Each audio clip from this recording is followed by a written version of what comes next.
Hello, today's Bible study comes from 1 Corinthians chapter 9, verses 7 through 14, and reads as follows. Who serves as a soldier at his own expense? Who plants a vineyard and does not eat its grapes?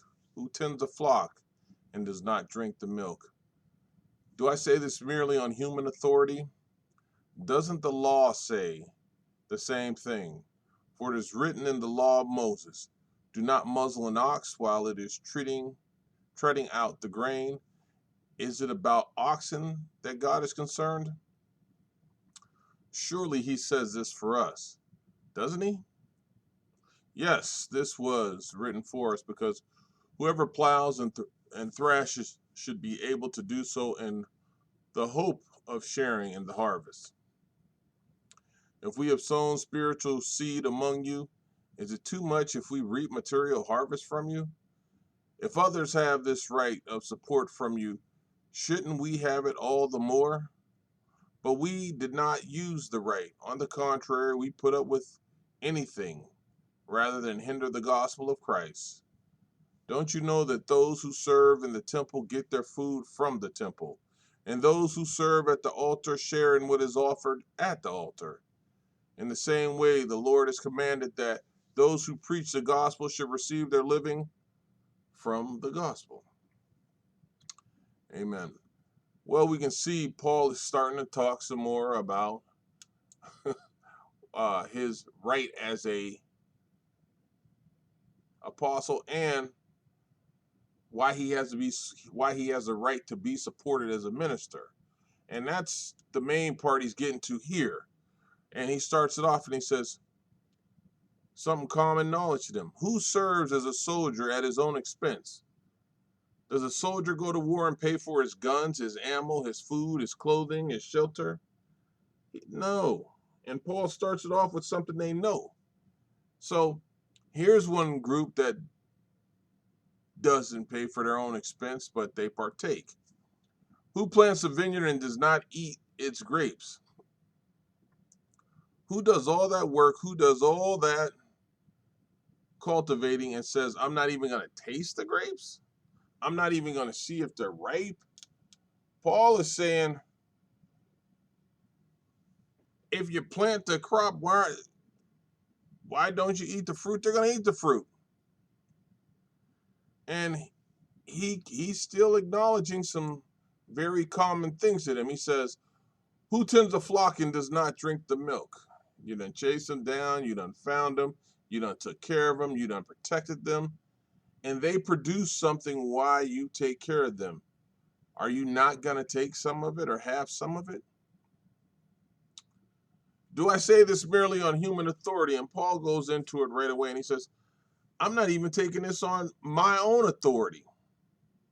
It is not from me.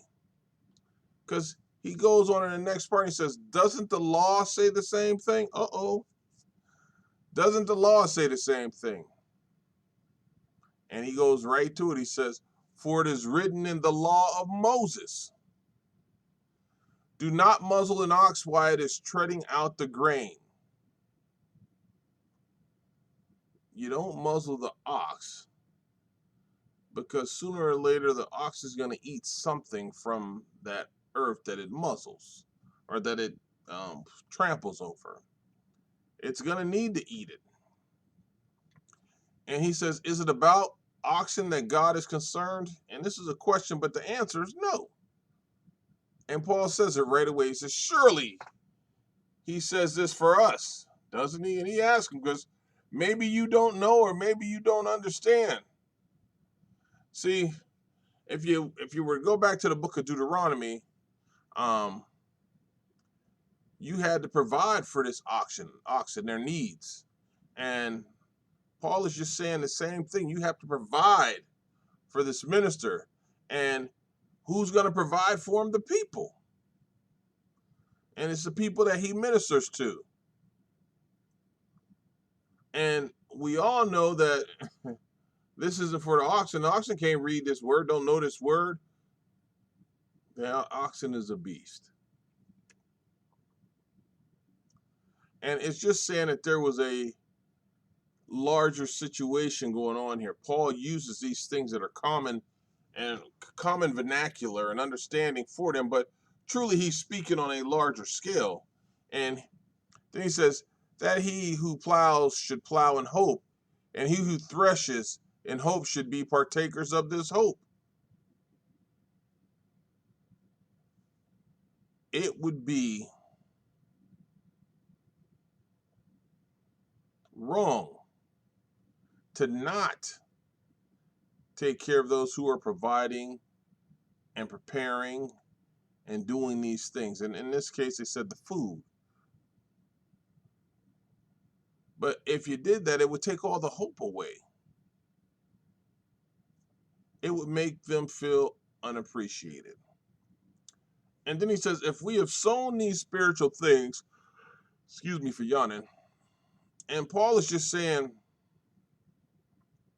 if we're doing the work of God, spiritual work that God's ministers do, then to be repaid with material support shouldn't be anything to the people that they minister. You can be paid in whatever format it can be. It doesn't say you can partake of everything, but it does say you can have a portion. You can be supported, but it doesn't tell you to take everything. I don't want people to think that.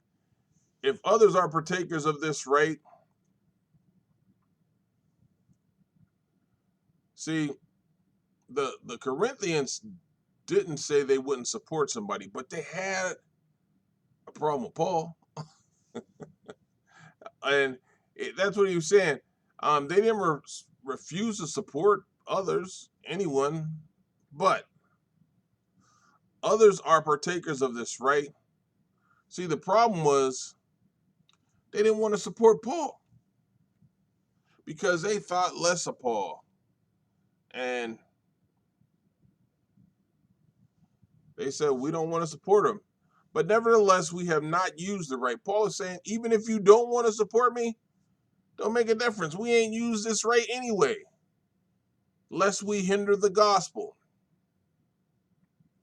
And Paul is saying, hey, I know there's a right for me to be supported. And he's strong and adamant about it. But he also says, we're not going to hinder the gospel of Christ with this thing. And he's saying, I have the right not to use it also. And if you remember, Paul was a worker. And he's not going to use the right if it hinders the gospel. Paul didn't preach for that type of gain. Paul said, hey, I could deny myself these things.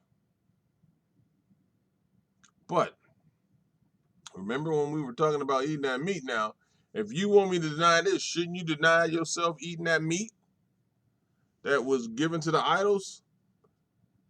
Excuse me. And Paul is smart. Paul catching them here slipping. So the Lord has commanded that those who preach the gospel should live from the gospel.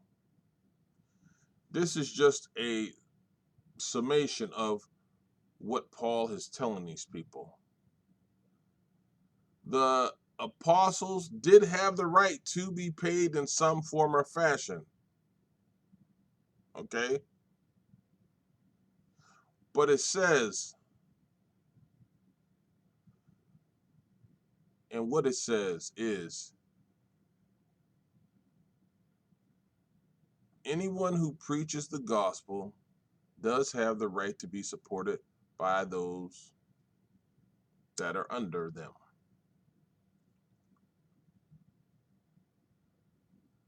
And if us ministers, whomever, being paid hinders the message, then we should do as Paul did. Because Paul said, I don't have to be paid. I can take care of myself. I'm a worker. Excuse me for yawning. So Paul is telling you, hey, I know I can be, but I'm going to let this go. But now remember what you said about the meat? You should let that go. So The Lord commanded that those who preach the gospel should live from the gospel. Now, Paul is saying this. I don't recall where Jesus said it exactly, but there were some things that Jesus did say in the gospel in regards to a worker. A worker is worthy of food, and where they preach and all these other things. But Paul is saying that you should be able to partake in what you work on and where you work at. And as a minister, as an apostle, Paul had this right, and Paul didn't partake of it because he didn't want to hinder the word of Christ. Amen.